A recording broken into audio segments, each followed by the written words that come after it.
Bonsoir et bienvenue dans votre émission Studio Lacan.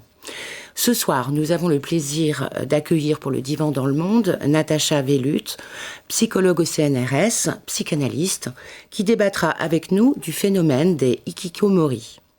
Pour l'écho de la culture, Carole Niquet présentera le film De l'autre côté de la porte, qui s'interroge aussi sur ce phénomène. Enfin, pour l'actualité de la psychanalyse, nous accueillerons Daisuke Fukuda, qui s'intéresse avec Lacan aux particularités de la langue japonaise.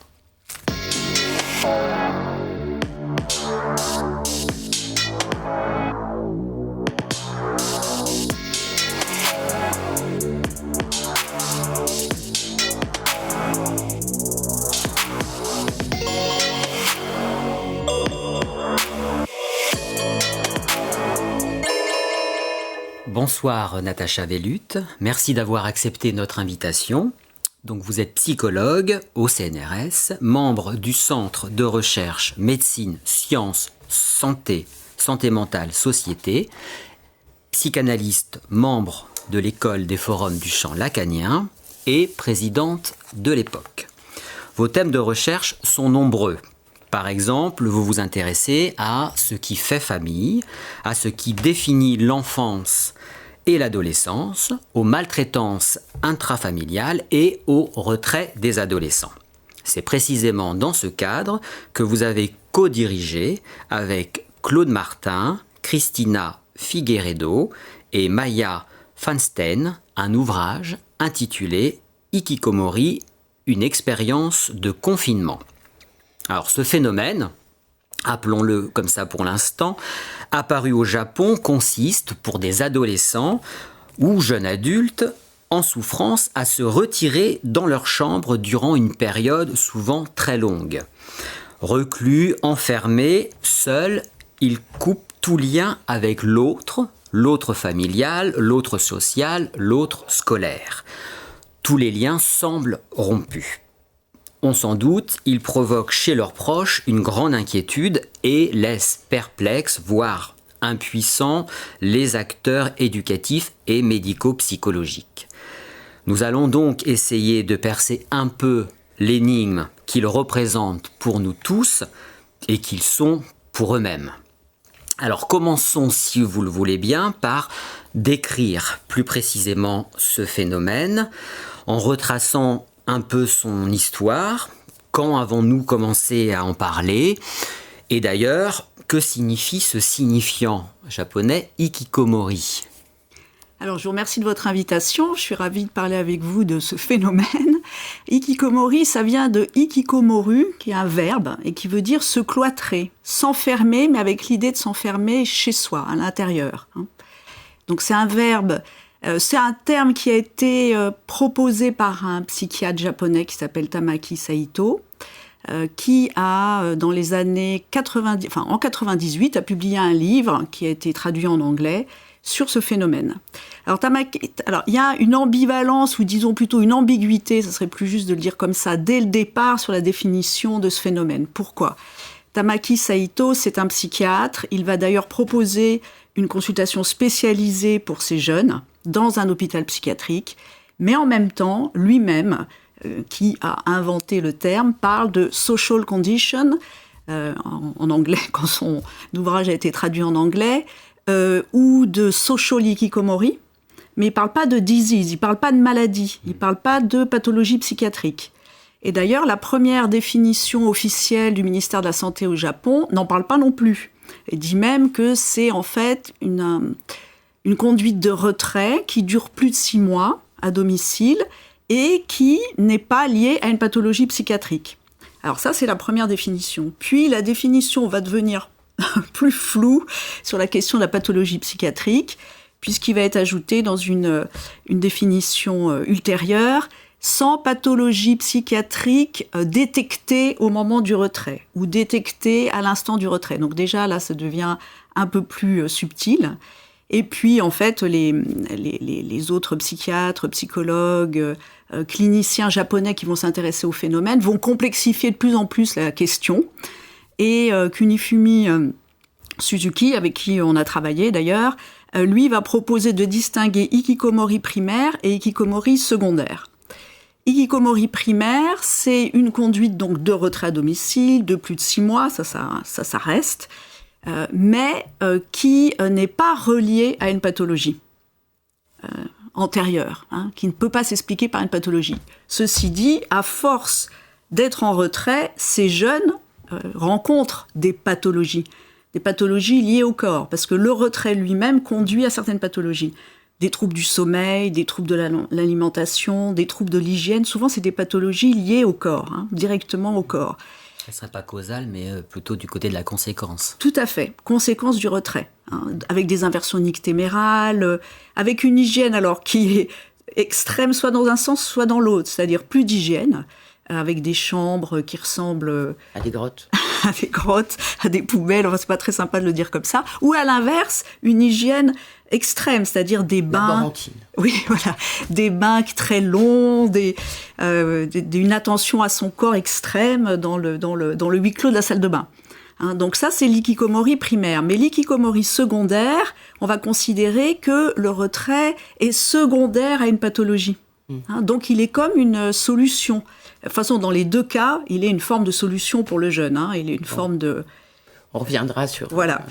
Mais donc, dans le hikikomori secondaire, il est considéré comme une solution à une pathologie qui peut être... alors là, il y a un spectre assez large.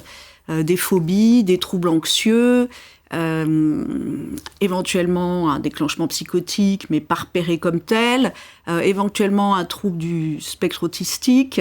Enfin, là, il peut y avoir vraiment une fourchette de pathologies assez large. D'accord. Donc on est déjà passé du phénomène au symptôme, même syndrome, c'est comme ça que c'est appelé. Et comment est-ce qu'on pourrait essayer de situer son apparition au sein de la société japonaise ? Est-ce qu'on peut dire que ce symptôme témoigne de certaines impasses de cette société où il est né, ou comment s'y articule-t-il ? Et juste pour prolonger, est-ce qu'on peut dire comment est-ce que vous vous positionneriez sur le fait que cette position de repli s'est finalement prolongée plus tard, même évidemment en se déformant dans nos sociétés occidentales, avec notamment ce qu'on appelle phobie sociale, phobie scolaire. Vous avez évoqué d'autres nouveaux termes aussi. Alors... Oui, ça apparaît dans les années 90 au Japon. Et à ce moment-là, on peut dire quand même que factuellement, il y a deux autres phénomènes qui apparaissent. Un phénomène économique, parce qu'il y a la bulle Internet qui explose, donc il y a une crise économique. Qui a des effets, c'est-à-dire que cette génération qui arrive à ce moment-là sur le marché de l'emploi est une génération qu'on va surnommer la génération perdue. Du Japon. C'est-à-dire qu'ils vont pas arriver, pour certains d'entre eux, mais pas pour tous, mais certains, ils vont pas parvenir à s'inscrire dans le marché de l'emploi comme les générations précédentes. Et encore maintenant, c'est ça qui est assez terrible, c'est que cette génération des années 90, encore aujourd'hui, a un parcours d'insertion professionnelle et économique qui reste plus difficile. Parce qu'en fait, c'est comme s'ils payaient le point de départ de leur insertion, ils le payent tout au long de leur parcours. Ce qui est quand même assez tragique d'une certaine manière. Donc c'est vrai que ce syntagme génération perdue le dit. Donc à la fois, il y a cette crise économique, et puis il y a aussi, donc on peut dire par rapport à la crise économique, peut-être en termes plus psychanalytiques, c'est qu'il y a comme un contrat, un lien, une promesse que fait l'autre social, qu'à un moment, l'autre social ne tient plus cette promesse. Il y a quelque chose qui ne tient plus. Cette promesse n'est plus tenue. Donc, il y avait la promesse d'un emploi, d'une carrière qui n'est plus tenue. Donc, cet autre est décevant et il y a quelque chose de rompu dans ce lien. Ça, c'est pour la crise économique. L'autre phénomène des années 90 au Japon, c'est l'arrivée justement de tous les outils numériques. Le Japon, c'est un pays extrêmement performant en matière numérique. C'est là qu'il y a le nombre de personnes connectées à l'Internet haut débit le plus rapide, une diffusion le plus rapide. Les gens ont des ordinateurs portables, ont des smartphones très vite.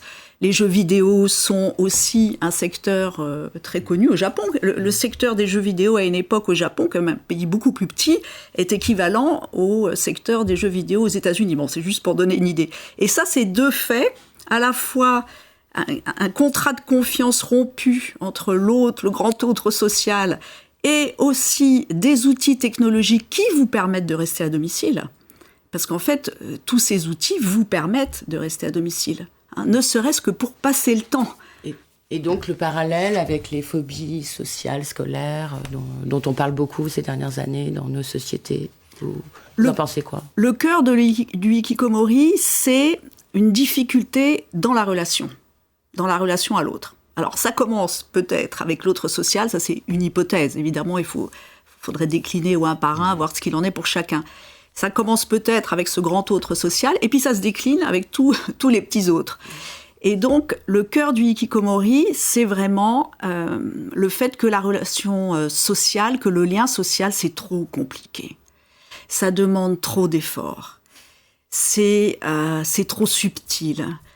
Ça exige trop. C'est trop. Parole, aussi dans la façon de s'adresser aux autres. Dans la parole, évidemment, dans le corps à corps.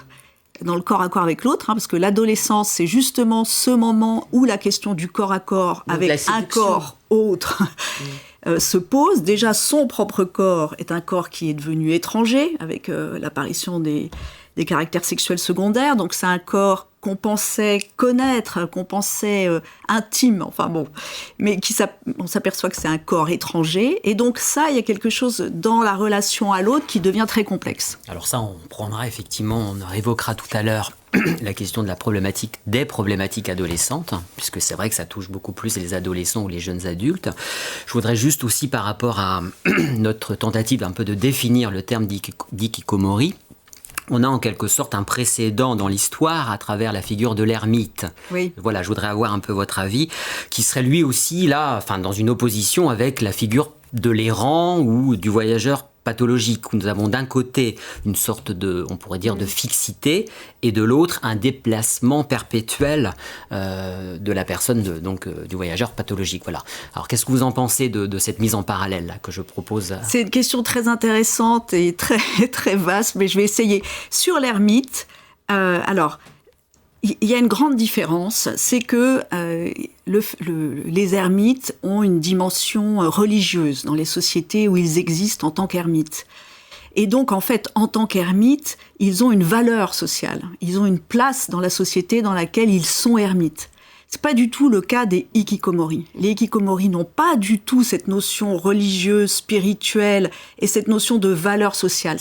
Au départ, ça a vraiment été très mal vu au Japon, parce que c'est des personnes... Ça fait tâche. Exactement. C'est des personnes qui ne contribuent pas à la collectivité. Qui dérangent aussi, alors. Bien, voilà, tout à fait. Qui ne contribuent pas au groupe, à la communauté. Et il y a la part de la honte aussi, la place de la honte, notamment dans la société japonaise, très puissante. Alors, bon, moi je trouve qu'il y a de la honte un peu partout, oui, ici aussi. Oui, peut-être qu'elle s'attache peut-être pas au même phénomène. Voilà. Ce qui est très important au Japon, je vais donner ce petit exemple, c'est l'insertion dans le groupe. Par exemple, les enfants dans les écoles primaires, secondaires, ils sont notés par groupe. Ils ne sont pas notés individuellement. Alors ça a peut-être changé dernièrement, mais c'était ça à l'époque. Donc ça veut dire qu'un enfant dans un groupe, il doit s'insérer dans le groupe. D'ailleurs, le film dont notre collègue va parler tout à l'heure, on voit aussi cette idée d'être inséré dans le groupe, c'est très important. Donc quand un enfant, un adolescent, un jeune adulte se retire du groupe, ah oui, là, ça pose question à la collectivité japonaise. Et là, oui, il y a de la honte, de la culpabilité, etc. Et pour la famille également, d'avoir un enfant qui... Tout à fait. Qui reste dans ce retrait. On a repéré dans les études qu'on a fait au Japon qu'il y a des phénomènes de double hikikomori avec la famille. De double hikikomori. C'est-à-dire, oui, La famille aussi. La famille aussi a une forme de retrait social. Pour ne pas avoir à en parler. Voilà. Comme conséquence, là, on est d'accord. Comme conséquence. Parfois comme cause, parce que parfois, il y a dans les familles des problématiques aussi de difficultés d'insertion dans les relations sociales, etc. Parfois, il ne faut pas généraliser. Parfois, il y a des affects dépressifs chez un des deux parents. Et donc, il y a quelque chose qui s'installe de retrait chez le jeune qui devient contagieux, qui contamine, en fait, son environnement proche. D'accord. Oui. Bien. Écoutez, nous allons interrompre la discussion pour notre chronique « Écho dans la culture ».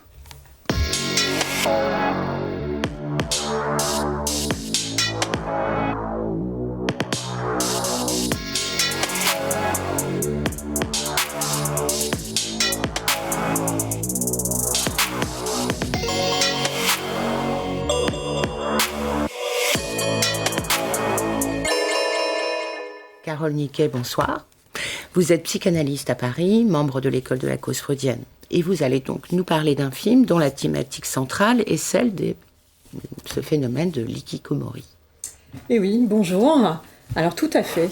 De l'autre côté de la porte, Tobira no Muko, sorti en 2009 et en France en 2015, est un film de Lawrence Fresh, un réalisateur britannique qui s'intéresse beaucoup à la solitude et à l'isolement, et qui a tourné une fiction traitant de l'ikikomori.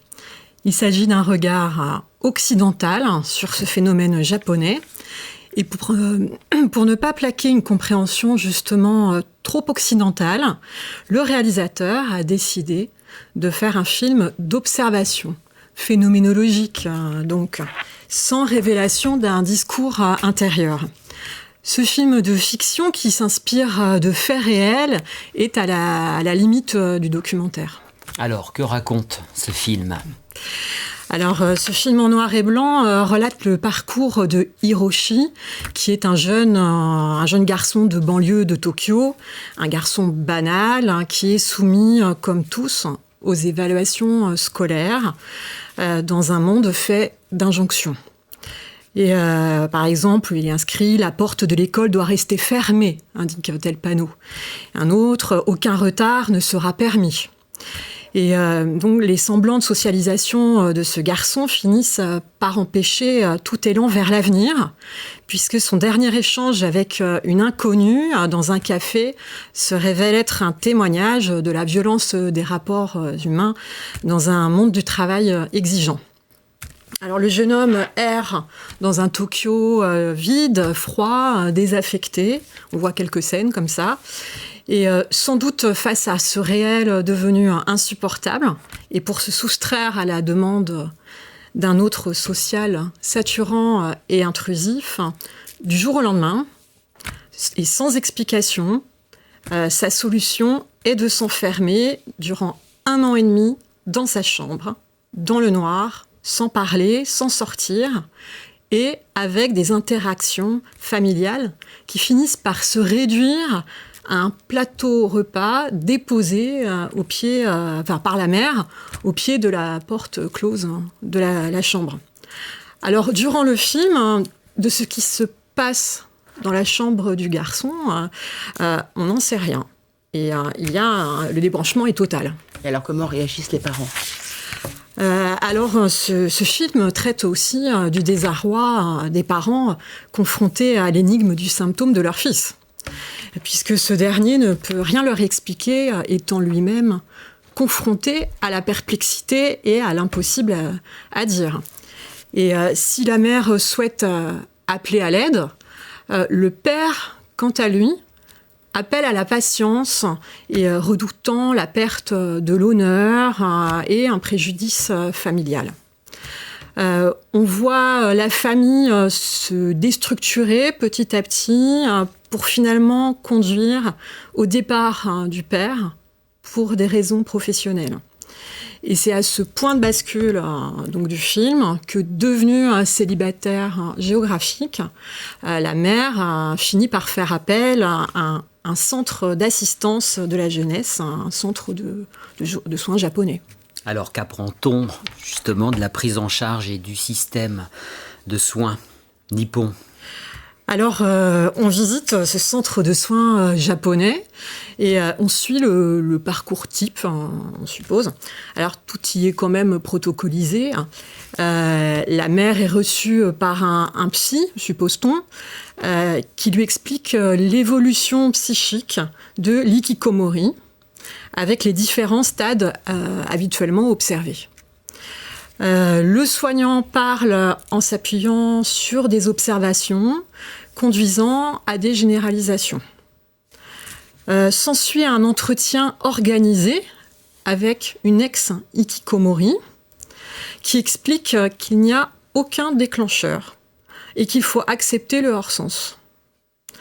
Elle raconte que son isolement correspondait à une tentative de faire disparaître le sujet en annihilant ses pensées et en se dissolvant dans des jeux vidéo ou des lectures.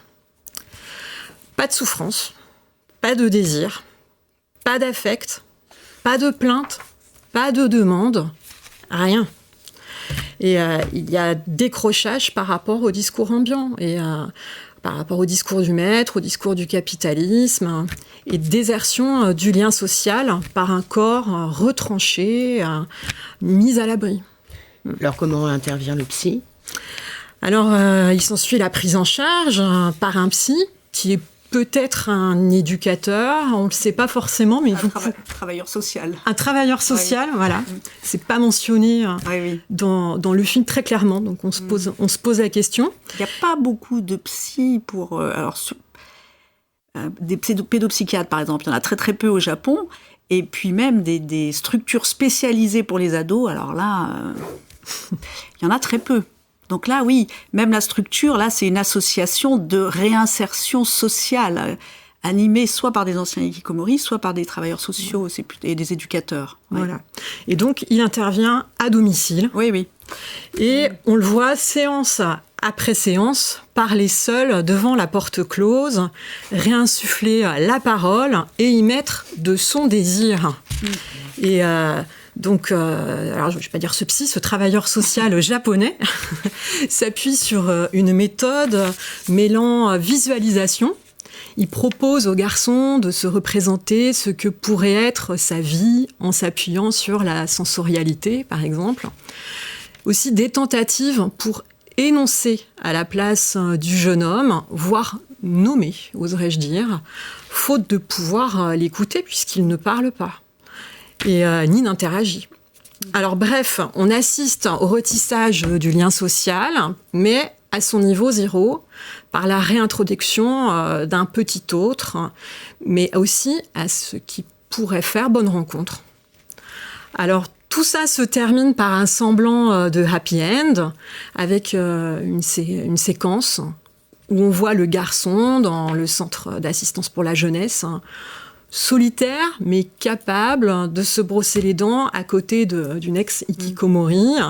Et on comprend que redevenir un sujet de désir sera un parcours bien long. Bon, merci beaucoup, Carole Niquet.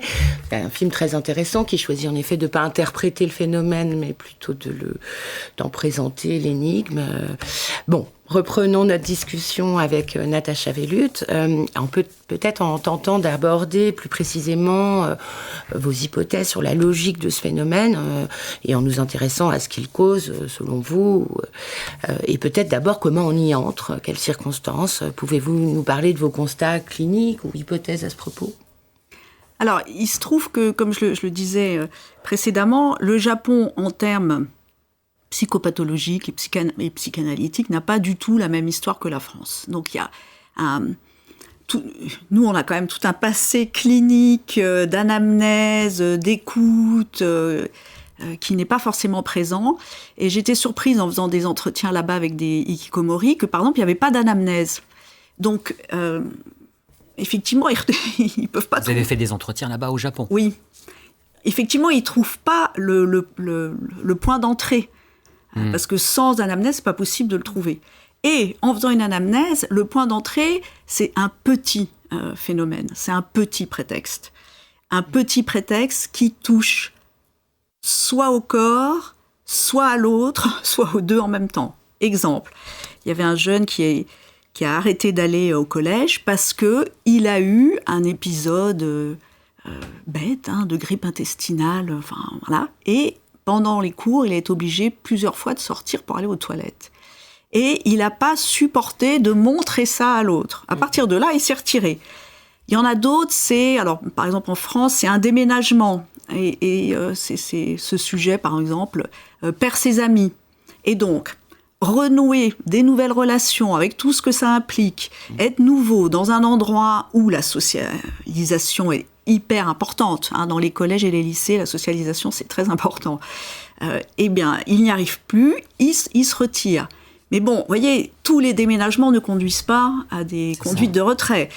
Tous les petits désagréments de la vie du corps ne conduisent pas au retrait. Donc il faut bien qu'il y ait une rencontre entre un prétexte qui peut paraître minime et un sujet qui prend prétexte de ce prétexte pour trouver que la solution de retrait est la meilleure pour lui à cet instant-là.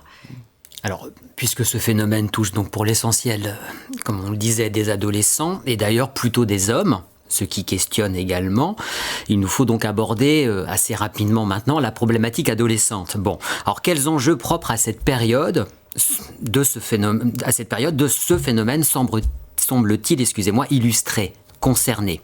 Et en retour, donc, que nous enseigne-t-il concernant les problématiques adolescentes ?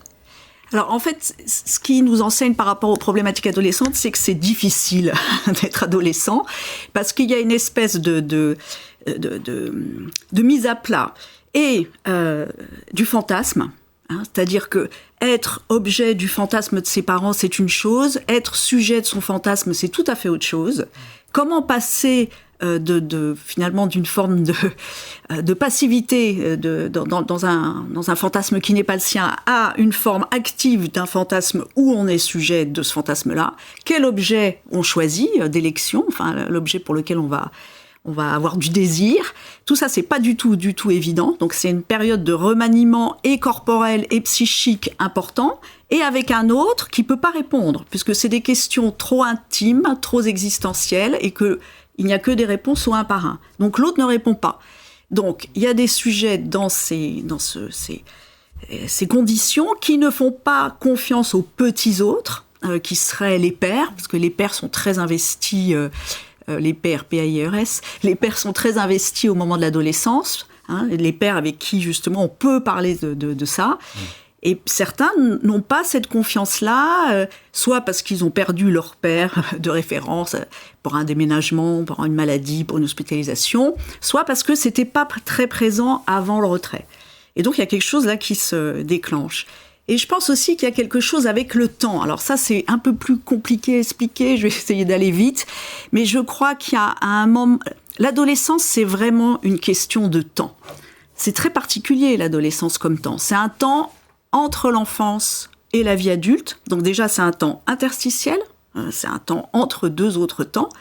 Et puis, c'est un temps c'est un interstice, et c'est un temps qui oblige à lier le passé, le présent, le futur. C'est la fameuse phrase de Freud dans la création littéraire, dans son texte là de la création littéraire et le rêve éveillé, qui dit que le désir s'échelonne, je ne sais pas si je vais arriver à le citer de mémoire, mais passé, présent et futur s'échelonnent le long du fil continu du désir. Je crois que c'est ça sa phrase, à peu de choses près. Et là, on voit qu'il y a quelque chose qui coince. Ça coince. Parce qu'en fait, l'adolescent, il a une double charge.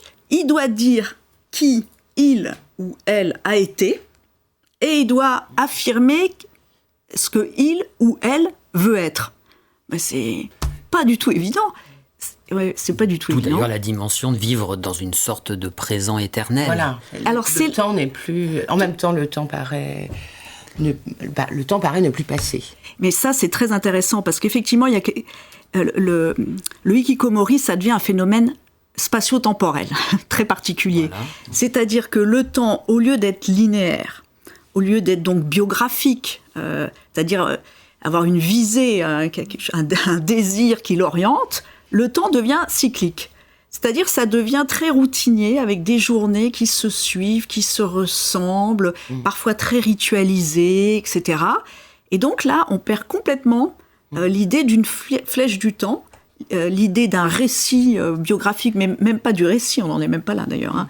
Et donc il y a quelque chose qui se perd, et il y a une désynchronisation avec le temps des autres, ceux qui restent avec des visées. Alors du coup, est-ce que c'est tentative de solution ou conséquence d'un mal-être ? Par exemple, je me demandais, est-ce qu'on peut dire que c'est un équivalent suicidaire, suicide de l'autre, enfin en tout cas, ou au contraire une défense contre des idées suicidaires, puisque ça dissout les pensées presque, cette position. Non, c'est plutôt une défense. Ce qu'on a plutôt repéré, c'est que ça protège du suicide, justement. Voilà. Et d'ailleurs, c'est pour ça que les parents ne s'inquiètent pas si vite que ça. Parce qu'ils pensent que le jeune à domicile est protégé de certains dangers du monde. Hein. Alors, des dangers du monde, ça peut être quoi ? Les drogues, les mauvaises rencontres. Donc, c'est ce que vous disiez tout à l'heure concernant l'ikikomori secondaire à une pathologie qui viendrait un peu comme une tentative de solution. Oui. C'est plutôt comme ça que vous le présentez. C'est à la fois un compromis et une solution, parce que parfois, il n'y a pas des pathologies si claires que ça, et certains arrivent à en sortir, et puis ils retombent sur leurs pieds, et puis ils repartent dans un parcours qui est le leur, un parcours d'études, avec etc., des rencontres amicales, amoureuses, etc.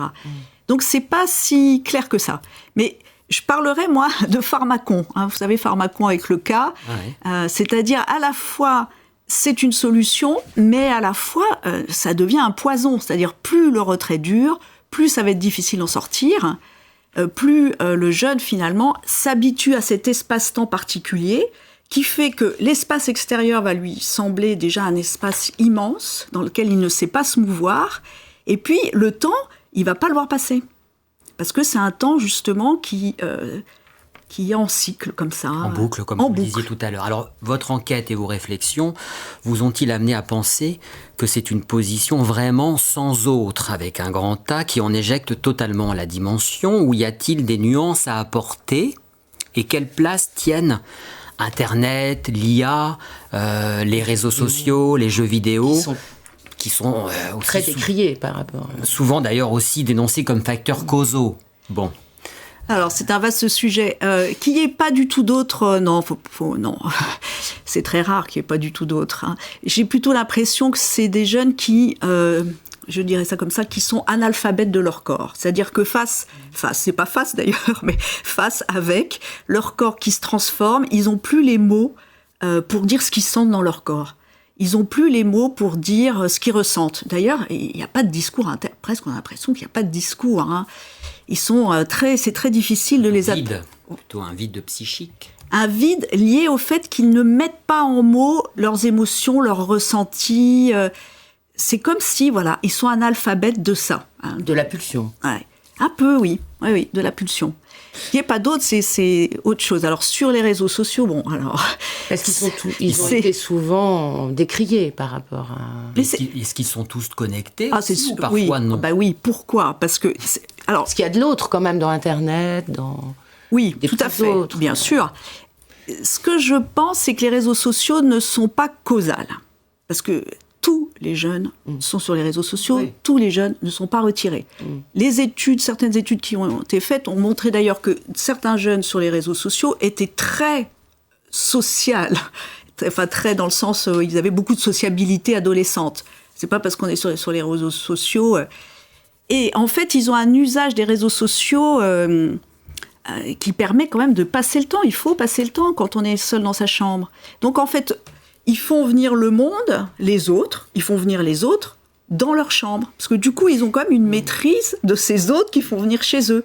D'abord, ils peuvent ne serait-ce que couper leur ordinateur quand il y a quelque chose qui les envahit. Et voilà. Et alors, comment en sortent-ils de cette position ? S'ils en sortent, j'imagine que la plupart en sortent. Est-ce que les durées sont variables ? Alors, la plupart en sortent pas tous. Alors, au Japon, maintenant, donc, il y a des anciens hikikomori, il y a des hikikomori qui sont restés hikikomori, donc tous n'en sortent pas. Mais quand ils en sortent, bon, il y a un truc qui est complètement raté dans la solution qu'ils ont mis en place, c'est-à-dire ils peuvent pas en sortir sans autres. C'est pas possible. C'est un piège aussi. C'est complètement un piège. C'est-à-dire c'est vraiment la fausse solution. Hein. C'est vraiment le pharmacon. C'est-à-dire ils pensent qu'en se protégeant des autres, ils se protègent de quelque chose qu'ils n'arrivent pas à maîtriser, à comprendre, à faire avec, alors qu'en fait, ils sont obligés de passer par les autres.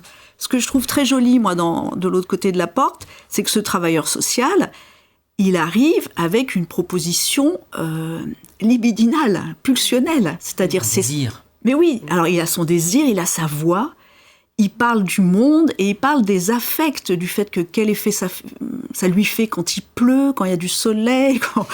Alors ça paraît peut-être un peu bête, mais en fait ça accroche le jeune sur une pulsionnalité minimale.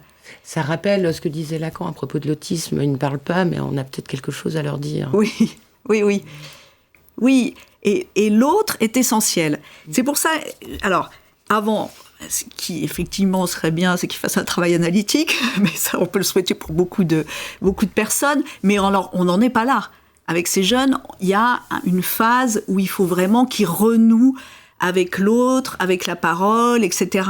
Et cette phase-là, elle peut être amenée par, ne faisons pas la fine bouche. Si c'est un travailleur social, c'est très bien. Si c'est une rencontre sur Internet, dans un jeu vidéo, c'est très bien. Si c'est un membre de la famille, c'est très bien.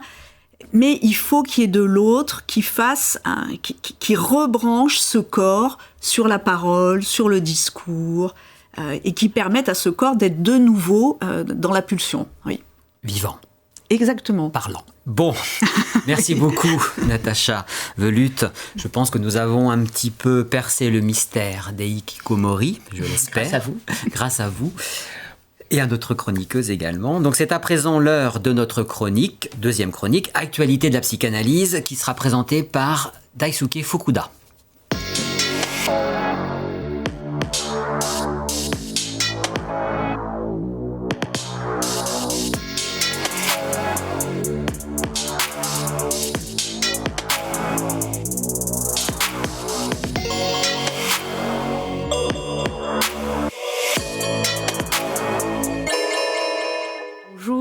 Daisuke Fukuda.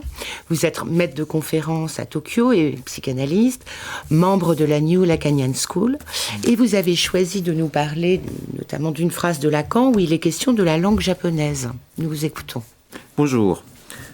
En effet, la phrase que j'ai choisie est celle-ci. Qu'il y ait inclus dans la langue japonaise un effet d'écriture. L'important est qu'il reste attaché à l'écriture et que ce qui est porteur de l'effet d'écriture y soit une écriture spécialisée, en ceci qu'en japonais, elle puisse se lire de deux prononciations différentes. En onyomi, sa prononciation en caractère, le caractère se prononce comme tel distinctement. En kunyomi, la façon dont se dit en japonais ce qu'il veut dire. Cette phrase de Lacan est tirée de son texte de 1971, Littérataire. Elle pose un constat simple, à savoir la difficulté que pose la langue japonaise à la pratique de la psychanalyse. Par exemple, le vide, qui est une formation de l'inconscient, et au Japon, la dimension même de discours le plus commun, nous dit Lacan, et c'est pourquoi, ajoute-t-il, personne qui habite cette langue n'a besoin d'être psychanalysé. Je cite ici un autre texte de Lacan, janvier 1972, intitulé « Avis au lecteur japonais ». Alors, avant de détailler plus précisément cette difficulté, pouvez-vous revenir sur le système d'écriture propre à la langue japonaise ? Oui. L'implantation des sinogrammes au Japon commence au 5e siècle. Les sinogrammes, donc chinois. Chinois. Ouais. Tout à fait. Il s'agit de la translittération basée sur la même sonorité entre les deux langues. Parmi les caractères chinois homophoniques, le choix se fait d'une manière arbitraire, car l'importance était de donner un support matériel à la parole. Le recueil des mythes fondateurs japonais intitulé Kojiki, en français Chronique des faits anciens, 8e siècle, est rédigé de cette manière. L'invention des hiragana, obtenue par la décomposition des caractères chinois, a joué un rôle important pour la perfection du système d'écriture, car elle permet de transcrire les conjugaisons, les morphèmes grammaticaux de la langue japonaise. Grâce au hiragana, les Japonais pouvaient véhiculer en poésie et peinture sur leur sensibilité qui ne peut se traduire en sinogramme.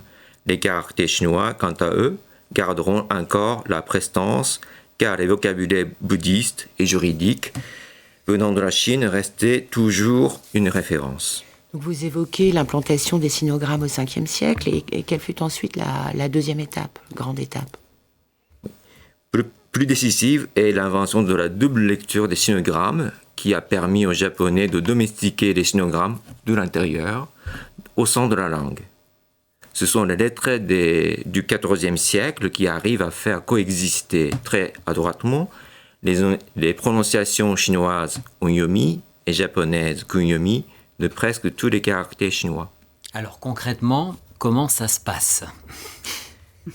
Oui. Lacan précise sur ce point, je le cite, « Pour les êtres vraiment parlants, l'onyomi suffit à commenter le kunyomi. La pensée qu'ils font l'un avec l'autre, c'est le bien-être de ceux qu'ils forment à ceux qu'ils en sortent, aussi frais que gaufres chaudes. » Le kunyomi se situe au niveau du langage courant, du vocabulaire quotidien. L'onyomi, au niveau du langage abstrait et institutionnel. Je prends un exemple. Parler se dit en kunyomi, hanasu, alors qu'en onyomi, il se dit gensetsu, gengo et hatsugen, qui veut dire respectivement langage, discours, prise de parole, ce qui ouvre à un autre niveau de discours, plus abstrait et plus précis. L'onyomi ne commente pas le kunyomi de l'extérieur, il l'éclaire de l'intérieur. Donc, le système des caractères chinois de la langue japonaise contient en lui-même les ressources nécessaires à sa propre explication. Le sujet japonais jouit de ce système dans son existence. Et par ailleurs, Lacan a relevé aussi que les Japonais ne cessaient de traduire. Pouvez-vous nous éclairer cette formule de Lacan? En effet, toujours dans son texte Avis au lecteur japonais, il évoque une traduction perpétuelle faite de langage, qui se met en mouvement dans leur discours. Plus précisément, je cite de nouveau Lacan, « Les Japonais ne s'interrogent pas sur leur discours, ils le retraduisent. » Fin de citation. Ceci pourrait signifier que le sujet pris dans son système d'écriture ne se pose pas de questions sur l'effet de son énonciation. Il ne s'interroge pas sur ce qui s'échappe à son insu de sa parole. Cependant, ils sont habiles, par exemple par la manipulation des lettres de discours de la science où se trouve forclos le sujet de l'inconscient, ce qui leur permet à l'occasion d'obtenir le prix Nobel de physique. Alors, puisque vous parlez de la lettre, pouvez-vous revenir sur l'écriture? D'accord. Je cite de nouveau Lacan. L'écriture est promue de là comme référent aussi essentiel que toute chose, et ceci change le statut de sujet. L'effet d'écriture est palpable chez les sujets japonais au niveau du référent, de la Bedeutung du phallus, qui, en psychanalyse, entre en fonction pour la sexuation. Roland Barthes repère très bien le neutre, ou bien la neutralisation de la différence sexuelle chez l'acteur homme traversé en femme. Barthes dit que ce n'est pas la simulation du corps qu'il recherche, c'est, si l'on peut dire, son abstraction sensible, où la féminité est donnée à lire, non à voir, contrairement aux travestis occidentaux voulant copier la femme en majuscule qui n'existe pas. Et alors, est-ce que ça s'avère dans votre clinique, par exemple ? Oui, la prévalence du neutre est souvent observable, en effet, dans la clinique. Par exemple, à travers une difficulté à se positionner au niveau de son identification sexuée. Et si la parole et la sexualité sont à lire au Japon, l'analyste ne peut toutefois se contenter du constat de Barthes. Grâce aux apports de Lacan, il faudrait apporter une autre lecture concernant le lien entre la parole et le corps chez les sujets japonais. Bien, merci beaucoup Daisuke. Natacha Velluth, vous aviez peut-être une remarque ou une petite question? Oui, j'ai une petite question. Il y a une expression que j'aime beaucoup en japonais, lire l'air. Je crois que c'est l'idée de traduction perpétuelle qui m'a fait penser à ça. C'est-à-dire dans un groupe, quand on ne comprend pas bien ce qui se dit, on signe dans l'air pour préciser ce qui est en train de se dire. Est-ce que c'est utilisé dans les cures? Oui. Oui. Donc Oui. en fait, on écrit dans les cures. Ça, En l'air. En l'air. En l'air, oui. en l'air ou sur des papiers, peut-être, je sais. Sur le papier aussi, mais Ouais. en l'air, c'est souvent en l'air. Ah, Ouais. Donc il y a de l'écrit. Je suis très intriguée Il y a par. de l'écrit dans l'air. Il y a de l'écrit dans l'air. Voilà, bon, merci beaucoup Natacha Vellut, Daisuke Fukuda et Carole Niquet. C'est à présent la fin de notre émission. Merci de l'avoir regardée.